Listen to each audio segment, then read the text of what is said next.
Hello नमस्कार दोस्तों, आज हम इस वीडियो में जानेंगे कंप्यूटर की जनरेशन, कंप्यूटर की पीढ़ियाँ, जिसमें प्रथम पीढ़ी के कंप्यूटर 1942 से 55 का इनका पीरियड माना जाता है। फर्स्ट जनरेशन के कंप्यूटर, इनमें निर्वात ट्यूब यानी वैक्यूम ट्यूब का इस प्रयोग होता था। ये कंप्यूटर आकार में काफ़ी बड़े और अधिक ऊष्मा उत्पन्न करने वाले थे, और निर्वात ट्यूब को गर्म करने का समय लगता था तथा गर्म होने के बाद इसमें अत्यधिक ऊष्मा पैदा होती थी, जिसे ठंडा करने के लिए खर्चीली वातानुकूलन यंत्र यानी एयर कंडीशनिंग सिस्टम का उपयोग करना पड़ता था तथा अधिक मात्रा में विद्युत खर्च होती थी। इसमें सारे निर्देश और सूचनाएं 0 और 1 की फॉर्म में संग्रहित होते थे तथा इसमें मशीनी भाषा का प्रयोग किया गया था। इसकी गति 333 माइक्रोसेकंड होती थी और इसका उपयोग मुख्यतः वैज्ञानिक स्तर के बाद सामान्य व्यापार सिस्टम में किया जाता था, जैसे ENIAC, UNIVAC, मार्क 1 आदि। इसमें सीमित मुख्य भंडारण क्षमता थी, यानी स्टोरेज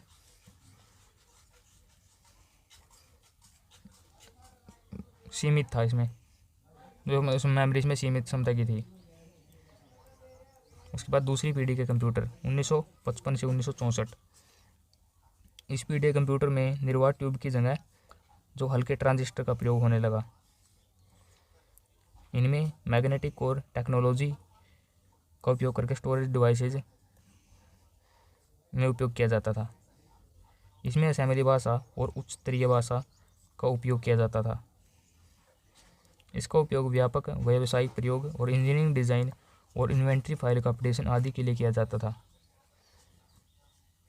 इस पीढ़ी के कंप्यूटर के आकार और ताप में पहले की अपेक्षा कमी थी। यह तीव्र और विश्वसनीय होते थे। इनकी स्पीड और काफ़ी रिलायबल होते थे। उसके बाद तीसरी पीढ़ी के कंप्यूटर 1965 से 1974। इस पीढ़ी के कंप्यूटर में इंटीग्रेटेड सर्किट यानी IC चिप का उपयोग किया गया था। ये सिलिकॉन की बनी होती थी। इलेक्ट्रॉनिक्स में निरंतर तकनीक विकास से कंप्यूटर के आकार में काफ़ी कमी और तीव्र गति से कार्य करने की क्षमता का विकास हुआ, यानी उनके आकार में कमी हुई और उनकी स्पीड में काफ़ी गति देखने को मिली। तीसरी पीढ़ी से शुरू हुआ और इसका विकास JS किल्बी ने किया था।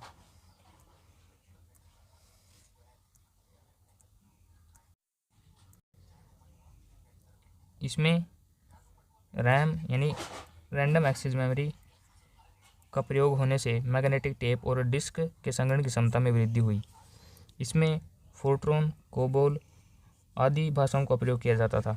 इसका प्रयोग database management system, online system और रिजर्वेशन सिस्टम आदि में किया जाता था, जैसे IBM सिस्टम 360, 370 और NCR 395 और B6500। चुंबकीय कोर और सॉलिड स्टेट मुख्य भंडारण के रूप में उपयोग किया जाता था।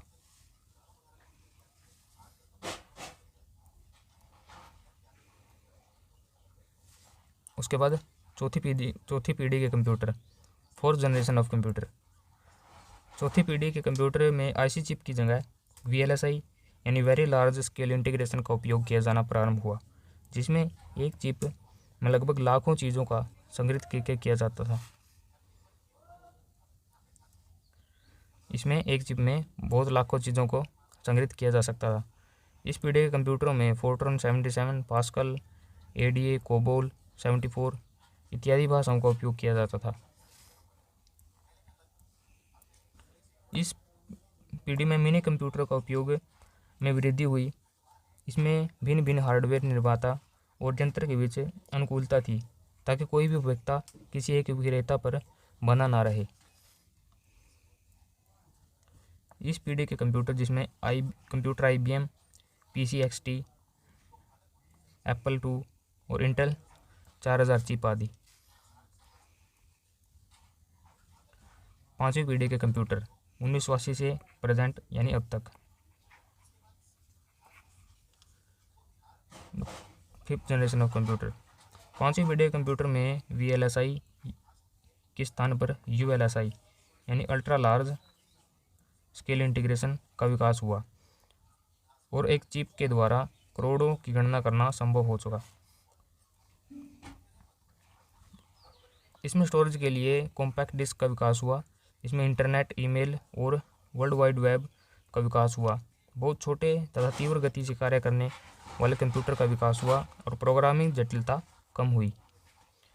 आर्टिफिशियल इंटेलिजेंस को विकसित करने में कोशिश की गई ताकि परिस्थिति के अनुसार कंप्यूटर निर्णय ले सके। पोर्टेबल पीसी और डेस्कटॉप पीसी ने कंप्यूटर के क्षेत्र में क्रांति ला दी और इसमें इनका उपयोग जीवन के हर क्षेत्र में होने लगा। इसमें ऑप्टिकल डिस्क भंडारण का उपयोग होता था। ये आकार में बहुत छोटे और तीव्र उपयोग में आसान प्लग और प्ले होते हैं। उदाहरण के लिए जैसे IBM नोटबुक, पेंटियम पीसी और सुपर कंप्यूटर।